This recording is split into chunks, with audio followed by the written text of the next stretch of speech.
Good afternoon students. आज हम start करेंगे chapter number 3 that is enzymes from first year biology. First year biology में आपके पास एक चैप्टर है that is enzyme. Very very important chapter आपके पास। एंजाइम्स होते क्या हैं?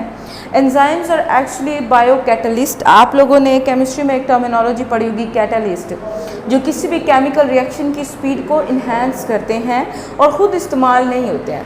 यहाँ पे दे आर बायो कैटलिस्ट। किसी भी लिविंग ऑर्गेनिज्म के अंदर होने वाला जो केमिकल रिएक्शंस होते हैं, यानी मेटाबॉलिक जो प्रोसेसेस हो रहे होते हैं, उनको करते हैं without themselves being used up. खुद को इस्तेमाल नहीं होने देते और केमिकल रिएक्शन को स्पीड अप कर देते हैं। Biologically active proteins which enhance rate of reaction, ये प्रोटीन इन नेचर होते हैं। They are made up of proteins. So यहाँ पे जो केमिकल रिएक्शन के रेट को क्या करते हैं? इन्हेंस करते हैं, उसको तेज़ करते हैं। स्ट्रक्चर की बात करें तो यहाँ पे हम ये जिक्र करते हैं they are made up of amino acids. Amino acids are the building blocks of proteins. Amino acid से मिलकर बने हुए होते हैं। और अगर हम बात करें इनके स्ट्रक्चर की तो हम ये बात करते हैं कि they are globular proteins. Globular proteins ऐसी प्रोटीन्स होती हैं जो हाईली क्वाइल्ड फॉर्म में इसके अंदर पॉलीपेप्टाइड चेन्स होती हैं। टर्शियरी स्ट्रक्चर इनके अंदर इंपॉर्टेंट होता है और ये ग्लोब्यूलर प्रोटीन इन नेचर होते हैं। अगर हम इनके नेम्स की बात करें तो आपने इसमें हम ये एक चीज़ डिस्कस करते हैं कि एंजाइम्स का नेम जो था वो एज पे ख़त्म होता है। जैसे कैटलेज, इसके अंदर सफिक्स कैटलेज इस्तेमाल किया जाता है, जबकि कुछ केसेस में इन भी इस्तेमाल होता है, जैसे पैप्सिन और लेज। जैसे एज आ रहा है कैटलेज, ट्रांसफरेज। सो ये आपके पास एज और किसके अंदर इन, जैसे ट्रिप्सिनोजिन, पेप्सिनोजिन, ट्रिप्सिन, पैप्सिन, उसके अंदर आपके पास ट्रिप्सिन और पैप्सिन जो एक्टिव फॉर्म है उनके अंदर एंड पे इन आता है। दैट मीन्स कि ये आपके पास इस तरह इसका एंजाइम का हम नेम लेते हैं। अब अगर हम बात करें कि सबस्ट्रेट क्या होता है, कोई भी ऐसी चीज़ अपॉन विच एंजाइम्स एक्ट, जिसके ऊपर एंजाइम्स ने एक्ट करना होता है। फॉर एग्जाम्पल आपके पास एक लाइपेज एंजाइम है। लाइपेज एंजाइम ने एक्ट करना होता है लिपिड्स पे। दैट मीन्स जो लिपिड्स हैं वो आपके पास हैं सबस्ट्रेट, और जो लाइपेज है वो आपके पास क्या है? That is an enzyme. आपके पास वो एक एंजाइम है। सो ये आपके पास हो गया उसका सबस्ट्रेट और ये आपके पास हो गया उसका एंजाइम। सो ये आपके पास है कि जिसके ऊपर एंजाइम ने एक्ट करना होता है, फर्दर इसको तोड़ के फैटी एसिड ग्लिसरॉल में कन्वर्ट करेगा और ये आपके पास है एंजाइम। Active site. अब बच्चों आपके पास एंजाइम के अंदर एक एक्टिव साइट होती है, यहाँ पे हम उसको देख लेते हैं। ये आपके पास है एक्टिव साइट। एक्टिव साइट बच्चों आपके पास एक चार्ज बियरिंग साइट होती है। इसके ऊपर एक चार्ज प्रेजेंट होता है जिसकी वजह से जो सबस्ट्रेट होता है वो बाइंड कर जाता है किसी भी एंजाइम के ऊपर। ये भी फ्यू अमीनो एसिड से मिलकर बना हुआ होता है। अब आपके पास जो एक्टिव साइट होती है इसके भी फर्दर दो रीजन्स होते हैं। एक आपके पास होती है बाइंडिंग साइट और दूसरी होती है कैटालिटिक साइट।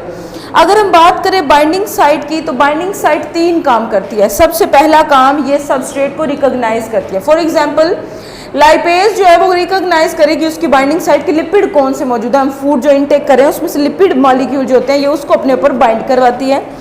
फिर उसको सबसे पहले बल्कि रिकॉग्नाइज करेगी कि ये ही लिपिड मॉलिक्यूल है, फिर उसको अपने ऊपर बाइंड करवाएगी, यानी कि एंजाइम के साथ उसको बाइंड करवा के बना देगी ES complex, that is enzyme substrate complex, जो कि आपके पास एक टेम्पररी स्टेज आती है जब ये रिएक्शन हो रहा है। और दूसरा ये क्या करती है, ये कैटालिटिक साइट जो इसकी दूसरी साइट है उसको एक्टिवेट कर देती है। कैटालिटिक साइट के नाम से पता चल रहा है कि ये कैटाबोलिज्म का काम करेगी। ये कन्वर्ट करते हैं सबस्ट्रेट को प्रोडक्ट्स के अंदर। अब यहाँ पे एंजाइम और सबस्ट्रेट दोनों बाइंड करते हैं और बनाते हैं ES complex, that is enzyme substrate complex. जब आपके पास एंजाइम सबस्ट्रेट कॉम्प्लेक्स बन जाता है तो एंड पे एंजाइम वैसे का वैसे बच जाता है, क्योंकि स्टार्ट पे हमने बात की कि एंजाइम खुद को इस्तेमाल हुए बगैर केमिकल रिएक्शन स्पीड अप करते हैं और साथ में आपके पास प्रोडक्ट्स बन जाते हैं। ये आपके पास जो है that is working of enzymes, जिसमें आपके पास एंजाइम सबस्ट्रेट कॉम्प्लेक्स बनता है जिससे फर्दर आपके पास एंजाइम और प्रोडक्ट्स बन जाते हैं। सो ये आपके पास है एंजाइम का इंट्रोडक्शन। इसके बाद हम थोड़ा सा डिस्कस करेंगे कोफैक्टर्स के बारे में। अभी हमने जो डिस्कस किया था वो हमने ये एंजाइम्स के बारे में डिस्कस किया, हमने एक्टिव साइट के बारे में डिस्कस किया, उसकी 2 फर्दर साइट्स के बारे में डिस्कस किया है। अब हम डिस्कस करेंगे कोफैक्टर्स की। कुछ एंजाइम्स जो होते हैं उनको एक नॉन प्रोटीन पार्ट होता है, एंजाइम्स और प्रोटीन इन नेचर, सो उनको एक नॉन प्रोटीन पार्ट चाहिए तो for their proper functioning. Some enzymes require a non protein part for their proper functioning, that is known as cofactor. Cofactor आपके पास different types के होते हैं, जैसे कि यहाँ पे मैंशनड एक्टिवेटर्स होते हैं, कोएंजाइम्स होते हैं, प्रोस्थेटिक ग्रुप होते हैं। एक्टिवेटर्स आपके पास डिटैचेबल आयंस होते हैं जो कि लूजली अटैच्ड होते हैं एंजाइम के साथ, और of course non protein part हैं, इनऑर्गेनिक इन नेचर होते हैं। एग्जांपल है मैग्नीशियम की, आपके पास ला देती हैं।